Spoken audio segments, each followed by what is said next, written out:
বাবা ঠিক আছে, দেশে একটু শান্তি থাক, কারণ আমরা তো দেশে স্থিতিশীলতা চাই, আমরা দেশের সমৃদ্ধি চাই, আমরা দেশের গণতন্ত্র চাই।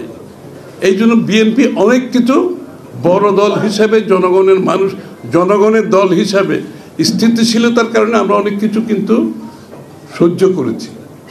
কিন্তু এখন কোথাও হচ্ছে নির্বাচনকে সামনে রেখে আমাদের এই জায়গাটা পরিষ্কার হতে হবে। এখানে কিন্তু ধোঁয়াশা কোনো কিছু রেখে নির্বাচন করা সম্ভব হবে না, এটা পরিষ্কার করতে হবে। এই জন্য আমরা বলছি, যেহেতু বর্তমান সরকার, অন্তর্বর্তী সরকার, আপনি কেয়ারটেকার সরকারের দায়িত্ব পালন করবেন আগামী নির্বাচনে, যেহেতু আর কোনো কেয়ারটেকার সরকার আসবে না নির্বাচনের আগে, এই সরকারকে কেয়ারটেকার সরকারের ভূমিকায় অবতীর্ণ হতে হবে।